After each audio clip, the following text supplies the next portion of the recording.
MSW Media. This episode is supported by MixHers, a nutritional supplement that helps balance hormones. Get $5 off your first purchase at mixhers.com/dailybeans and use code dailybeans. News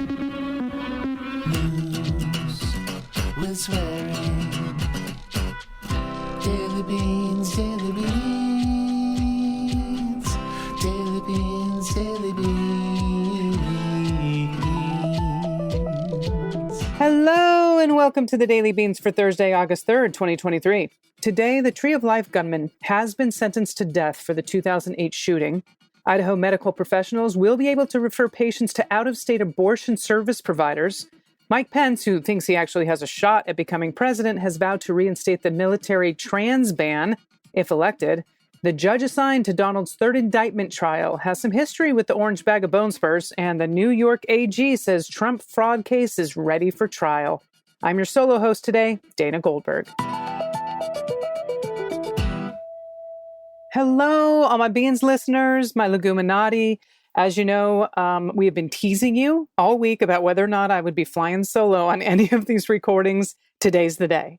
Flying solo, I miss AG. Have no fear. She will be back in your ears tomorrow with a brand new show, so you'll be good to go there. Before we hit the hot notes, I just want to talk about a little bit of news that went under the radar with the announcement of Trump's third indictment yesterday, and that was from Brett Meiselas at MTN. And New York AG, Tish James, filed this massive, as we know, $250 million civil lawsuit back in September of 2022 against Donald, the Trump Organization, and three of his crotch fruit, as AG likes to call them. That's Ivanka, Eric, and Don Jr. And a New York appellate court, it dismissed the case against Ivanka at the end of June. Trump's legal team has repeatedly tried to dismiss the entire case, denying claims of any wrongdoing. And of course, they're accusing New York Attorney General of being racist. And of course, I guess in this situation, it would be anti-racism, not reverse racism, which, as we know, is not a thing.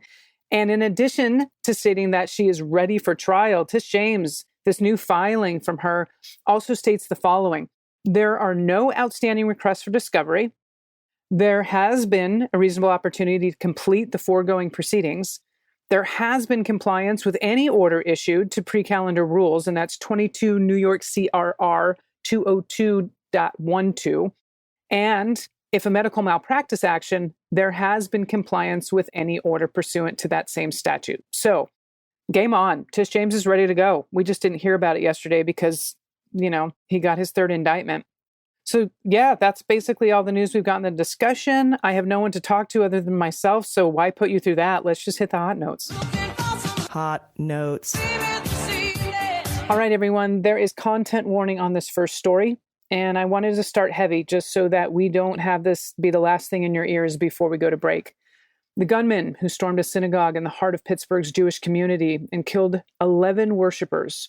He's going to be sentenced to death for perpetrating the deadliest anti-Semitic attack in U.S. history. Now, the gunman who had spewed hatred of Jews and espoused white supremacist beliefs all over the internet before he methodically planned and carried out that 2018 massacre at the Tree of Life Synagogue, where members of three congregations, they had gathered for Sabbath worship and to study. Who's a truck driver from suburban Baldwin, also wounded 2 worshipers and 5 responding police officers that day. Now, the same federal jury that convicted the 50-year-old on 63 criminal counts recommended Wednesday that he be put to death for an attack whose impacts continue to reverberate nearly 5 years later. This is a judge, and the judge will formally impose the sentence later. Survivors, they testified about their own lasting pain in this trial. There was both an intense amount of physical and emotional pain, as you can imagine. And through it all, showed little reaction to the proceedings that would decide his fate. Typically looking down at papers or screens at the defense table, he actually told a psychiatrist that he thought the trial was helping to spread his anti-Semitic message. This guy is through and through. Now, this was the first federal death sentence. This is interesting, imposed during the presidency of Joe Biden. And when Joe ran in 2020, his campaign included a pledge to end capital punishment. Biden's Justice Department has placed a moratorium on federal executions and has declined to authorize the death penalty in hundreds of new cases where it could apply. But federal prosecutors said death was the appropriate punishment for citing the vulnerability of his mainly elderly victims and his hate-based targeting of religious community. Most victims' families said should die for his crimes. They're all in agreement here. Now, his lawyer never contested his guilt. They decided to focus their efforts on trying to actually save his life in this case. They presented evidence of a horrific childhood marked by trauma and neglect. And they also claimed had severe untreated mental illness, saying he killed out of a delusion belief that Jews were helping to cause a genocide of white people. Now, the defense argued schizophrenia and brain abnormalities made him more susceptible to being influenced by extremist content found online. Well, in testimony, the victims' family members described what took from them. This is a very emotional part of the case. And one of them said, "My world has fallen apart." This is from Shireen Steen, Dan Steen's widow. That's what she told the jury. And survivors and other affected by the attack will have another opportunity to address the court and the defendant himself when he is formally sentenced by the judge. The synagogue, by the way, has been closed since the shootings.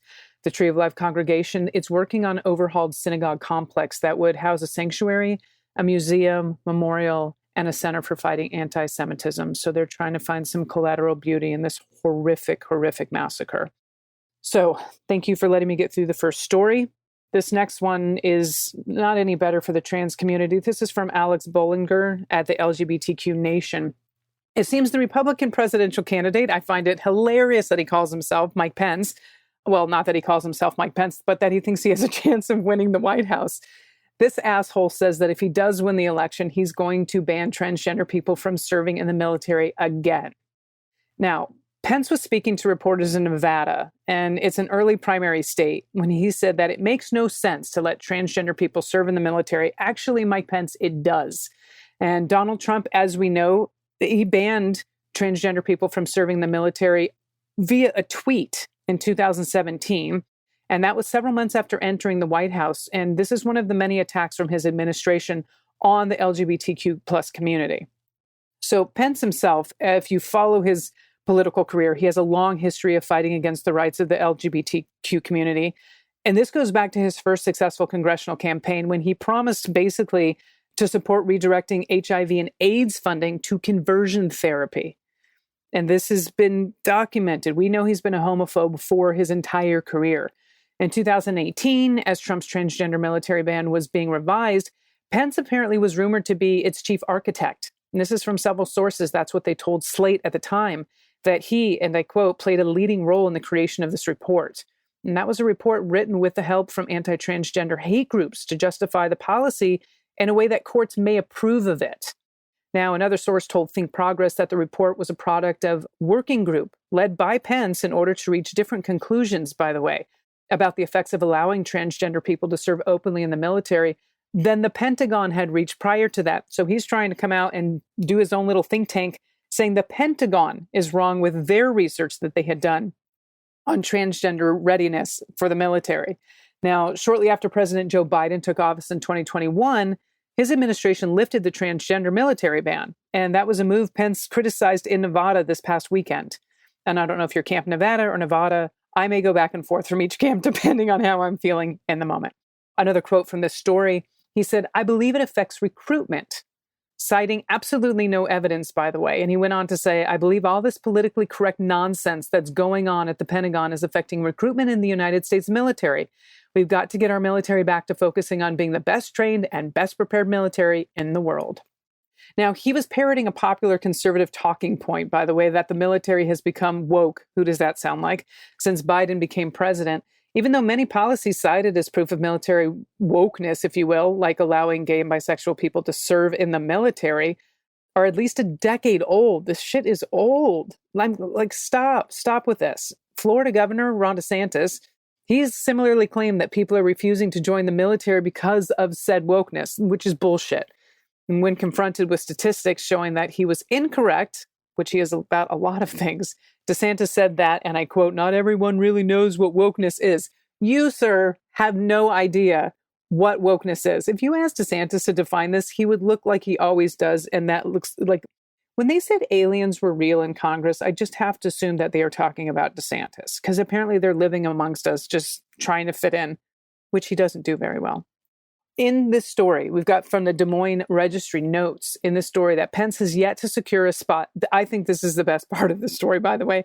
He hasn't even secured his spot at the first Republican debate, if they even have them, which requires candidates to have gotten contributions from at least 40,000 donors, and individual donors can't be the same one, and at least 1% support in 3 early state or national polls. He has not reached that yet. He said, we're closing in on it. Oh, we're closing in on it. I love the sad saying, I'm confident we'll be at this debate. That's what he told reporters. He went on to say, I think we're maybe a couple weeks away based on the pace of things coming in. Well, everyone, Pence is currently getting 4.3% of the vote among Republican primary voters, and that's according to Real Clear Politics average polls. That's just one of them, putting him in 4th place behind Trump, who is at 54%. I have no idea how it's just ridiculous. DeSantis is only at 18%, and the hedge fund investor Ramaswamy is at almost 5%. So Pence is in 4th place with these, and he still thinks he's got a shot at becoming president. You don't. Now, moving out from Pence over to Ohio, this is a better story. I'm saving the 2 positive ones so that we have a little palate cleanse going into the good news. Now, a federal judge has ruled that it would violate Idaho's medical providers' free speech rights to sanction them for referring patients to out-of-state abortion services, rejecting the state's attorney general's interpretation of Idaho's abortion ban. Idaho's law, what it does is it makes it illegal to perform or attempt to perform an abortion, and that they're saying that's a crime punishable by 2 to 5 years in prison. It also makes it unlawful for healthcare professionals to assist in the provision or attempted provision of one, with the penalty being the suspension or loss of their medical license. This is serious.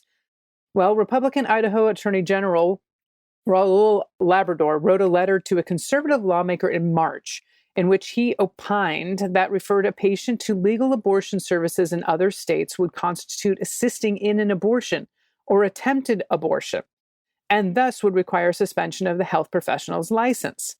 Planned Parenthood and several medical providers, they actually sued last month, arguing such a restriction would violate their First Amendment right to free speech. This is such a good argument. Healthcare providers are not restricted from referring patients out of state for prenatal care or other treatment. This is what they noted.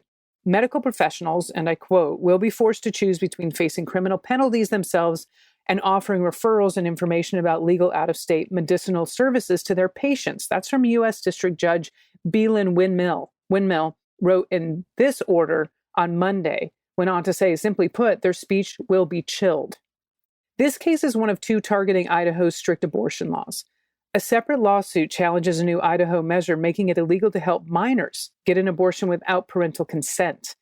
Now, attorneys general from 20 states filed a brief Tuesday urging the court to block this.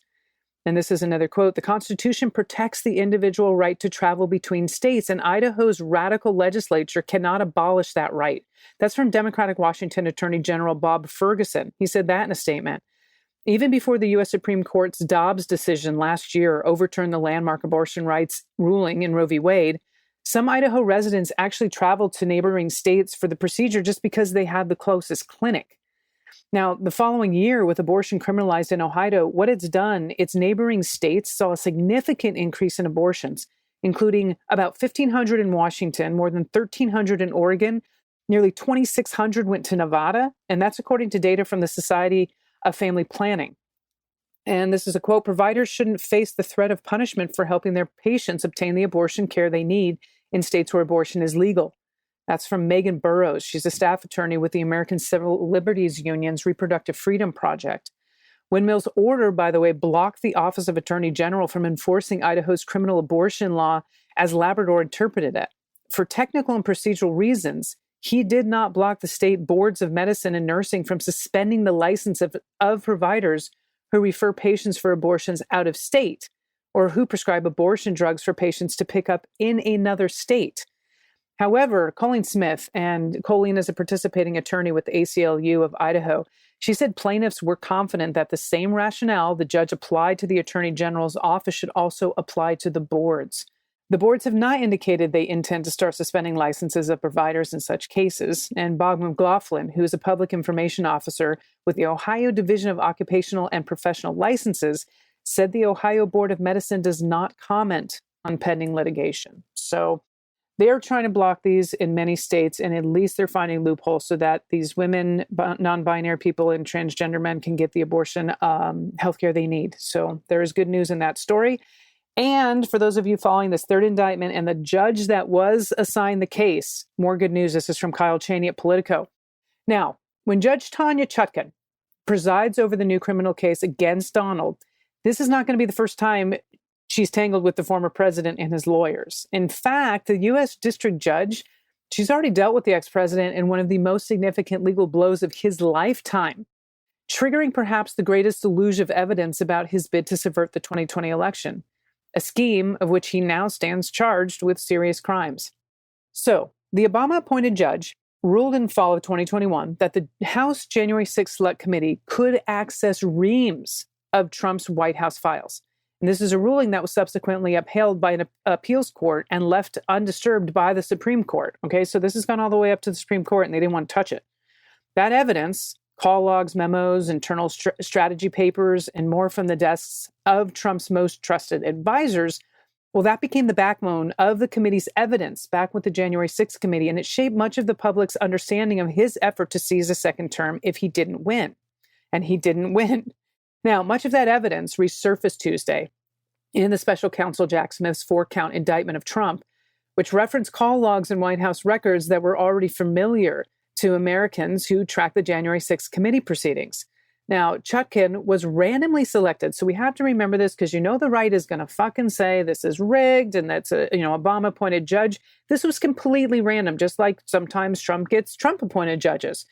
So this was randomly selected Tuesday to preside over Trump's latest criminal case. It's his third in the last 4 months. Impressive, dude. Well done. And this is a quote from her. "Presidents are not kings, and plaintiff is not president." Boom. Chutkan wrote that in her 2-year-old ruling, by the way. This was 2 years ago. A rebuke that is sure to echo as she prepares to preside over the newest criminal case against the current GOP frontrunner for his presidential nomination in 2024.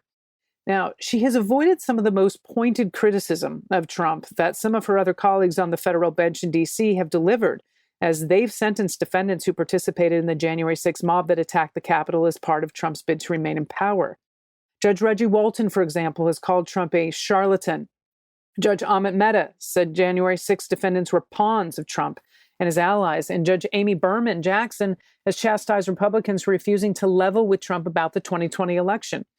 And this is a quote, "It is not patriotism. It's not standing up for America to stand up for one man who knows full well that he lost instead of the Constitution he was trying to subvert." That's from Jackson. She wrote that in a sentencing last year. But Chutkan has delivered some of the harshest sentences to January 6 defendants and made her disgust and horror over the attack very, very clear, lamenting the prospect of renewed political violence in 2022 and noting that no one accused of orchestrating the effort to subvert the election has been held accountable. Okay, so this is back in 2021. This is a quote. "You've made a very good point." This is what she told a January 6 rioter. His name is Robert Palmer at his December 2021 sentencing. And she went on to say that the people who exhorted you and encouraged you and rallied you to go take action and to fight, they have not been charged. She went on to say the issue of who has or has not been charged is not before me. I don't have any influence over that. And she went on to say, I have my opinions, but they are not relevant. Well, I'll tell you what, they are about to get really fucking relevant, which is awesome. She went on to say, the people who planned this and funded it and encouraged it haven't been charged. But that's not a reason for you to get a lowish sentence. That's what she said to the defendant, and went on to say, I have to make it clear that the actions you engaged in cannot happen again. Every day we're hearing about reports of anti-democratic factions, of people plotting violence, the potential threat of violence in 2024. Now, Chutkan has alluded more specifically to Trump in another January 6 sentences, including her first, by the way, and that was to a misdemeanor defendant, Carl Mazzocco, and who Chutkan said, and I quote, went to the Capitol in support of one man, not in support of our country. So I know that a lot of us are following us are happy where this case has landed. When the other case, the documents case, went to Cannon down in Florida, we got a little nervous, but I still think justice is going to prevail there. But I'm glad that we were able to take a little bit of a deep breath with this case here. So those are the hot notes. As you know, if you're joining me right now, flying solo, but we're going to take a quick break and then we're going to come back with the good news. After these messages messages. We'll be right back. As women, we're no strangers to the ebbs and flows of hormones that accompany our monthly cycles and life stages. It can feel a little overwhelming sometimes, so I've been using supplements from MixHers. MixHers is a line of nutritional supplements crafted by women for women. Every product is 100% natural, gluten-free, and plant-based, all without a hint of sugar, artificial flavorings, or fillers. Made with uncompromising quality and your wellness in mind, these products adhere to the highest standards for purity and potency. They have a lot of great options, too. If you're not quite sure which MixHers product is the perfect fit, there's a quick quiz that will match you with supplements that align with your unique health and wellness objectives. I've been most impressed with the Her Thrive supplement. It has specific ingredients to address hormone fluctuations that lead to a variety of menopause symptoms. This means it boosts both my energy and mood while helping me with my night sweats and hot flashes. On top of all that, it is seriously delicious. Having healthy options is important to me, and MixHers truly delivers. Whether you're seeking pre- or postnatal supplements, menopause support, or even a libido booster for sexual wellness, MixHers is the go-to source. They truly have the perfect supplement to enhance every woman's health. You've heard the buzz about MixHers, but this is your sign to give it a try. MixHers' birthday sale is live. You can get 15% off site-wide. Plus, if you subscribe, you lock in that 15% discount for the lifetime of your subscription. Are you ready to take your hormone health seriously? Head to mixhers.com/dailybeans and use code dailybeans for an additional $5 off your purchase of hormone-friendly, highly absorbable, delicious drink supplements. All right, welcome back. It's time for the good news. Who likes good news, everyone? Then good news, everyone.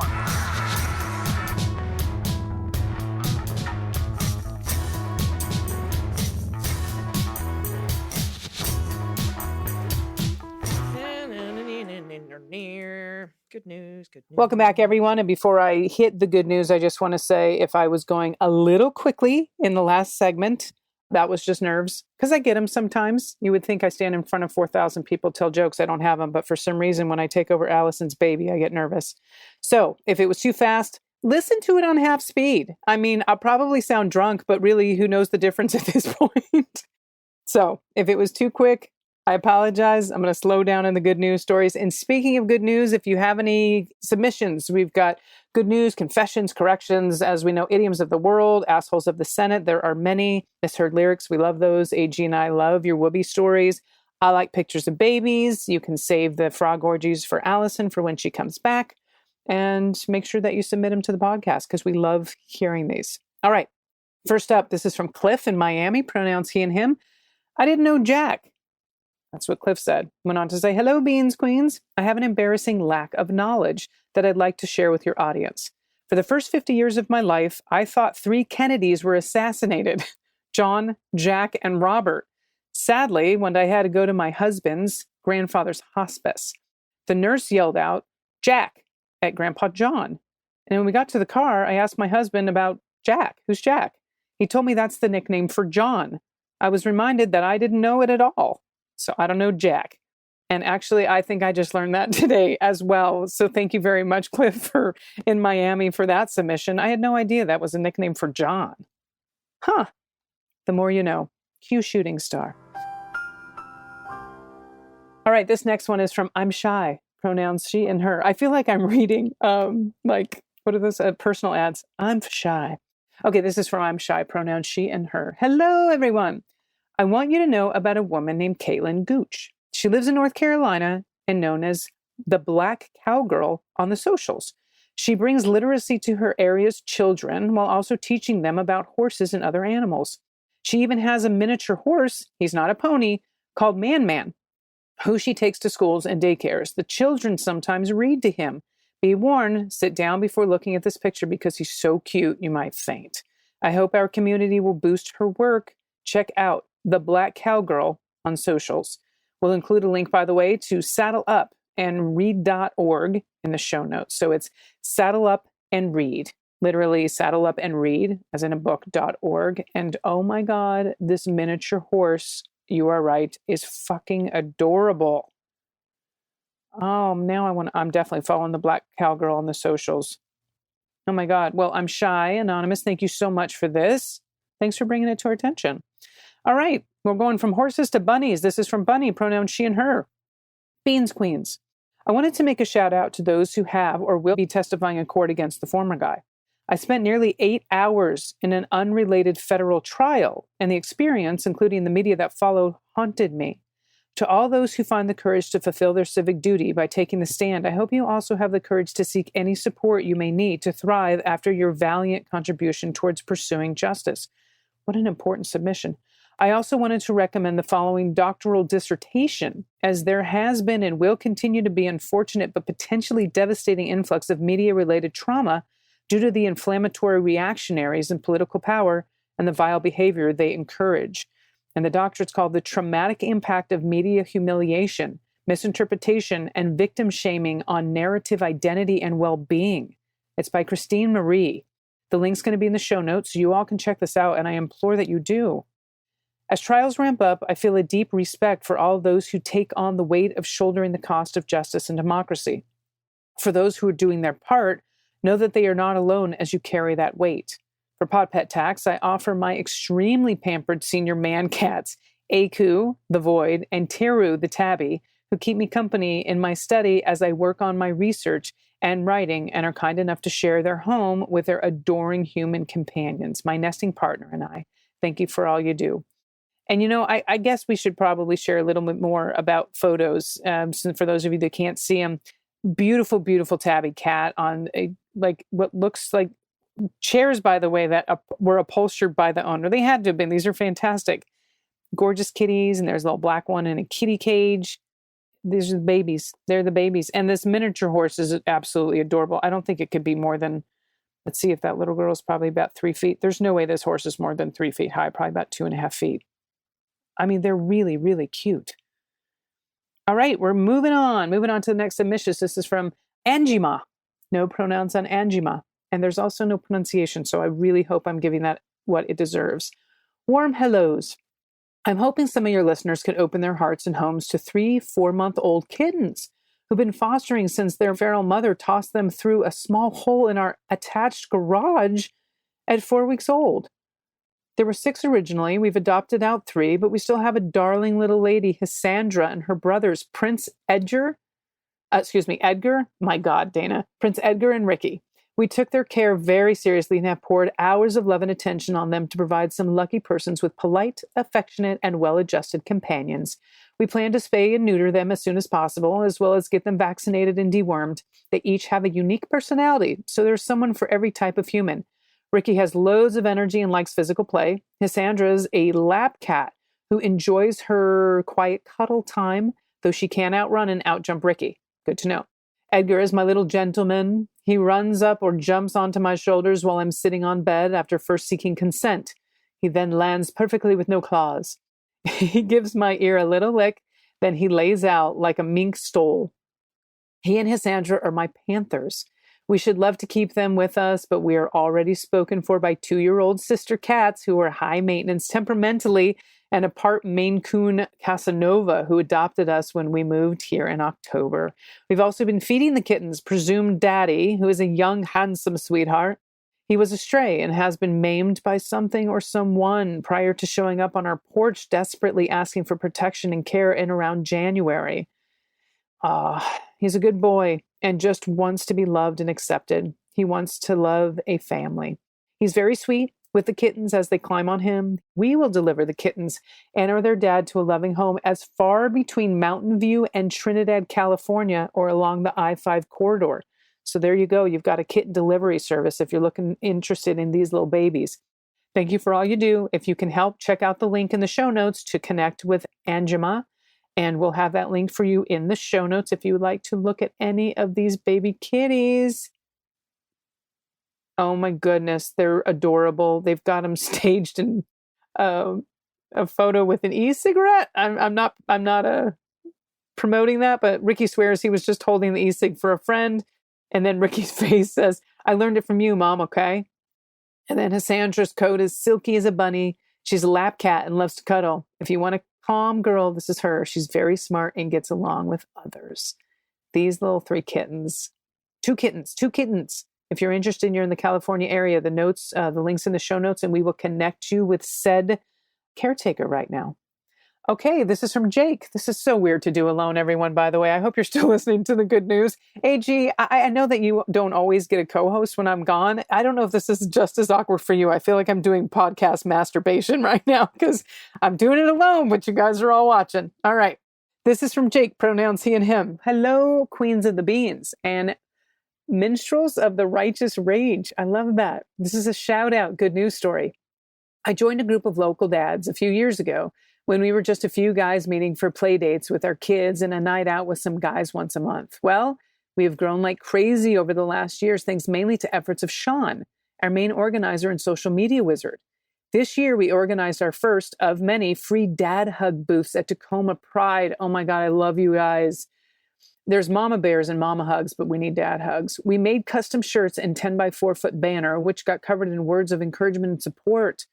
We had nearly 40 dads and partners turning out to offer love and hugs to our LGBTQIA plus community. Now our banner of love hangs in the Rainbow Center, who plan our local pride in early July. Our efforts certainly didn't get unnoticed as well. We got mentioned in our local paper. I absolutely love this. The photos here, this banner is massive. It says free dad hugs. We are proud of you.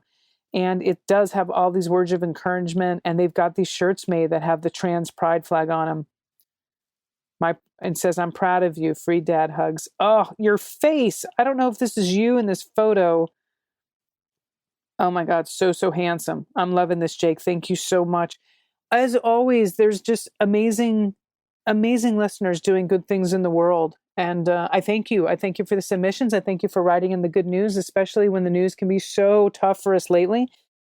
And I'm not going to drag this on. AG is going to be back in your ears tomorrow. I will not be because I am going to see my girlfriend perform. Her name is Pink. I don't know if you guys realize that, but we are in a relationship and possibly a threesome with Brandi Carlile, who's going to be opening for her in New York. So I am going to go to the concert. It's the one time I could see it. And so AG is letting me have a little vacation day and I'm going to take it with all my travels. But until then, as you know, please take care of yourselves, take care of the planet, take care of your mental health, and take care of each other. I don't think that was in the right order, but you know to take care, and that's what's important here.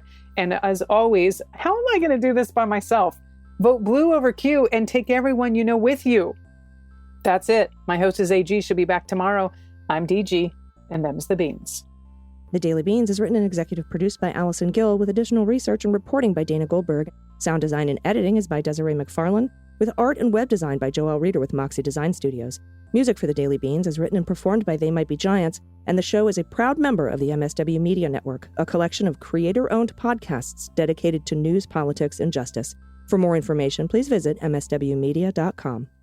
MSW Media. When's the last time you didn't feel enough? If you relate to this question, you want to check out our podcast, Authentically Us. Yes, guys, our podcast, Authentically Us, is where we talk about what it means to be authentic in everything that you do, in every space that you occupy. Tony and I created this podcast to create a space to talk about just who we are, our experiences, and just things that we are going through. Yes, so come join us with the journey as we figure out what it means to be authentic together. Hi, I'm Frances Callier. And I'm Angela V. Shelton. And we're Frangela. You know what you need in your life? The Final Word Podcast. Yes, you do. That's right. It is the final word on all things political and pop cultural. Where we make real news real funny. Where we inspire you so you can #resist. Subscribe and get a new episode of the Final Word Podcast each week. It's the news we think you need to hear. That's right. We think you need to hear it. Okay? Yeah, it's what we say so. That's right. And because all we do is give, every Thursday you can listen to our hysterical podcast, Idiot of the Week. We round up the stupid because you know what? Somebody has to. Okay. All we do is give.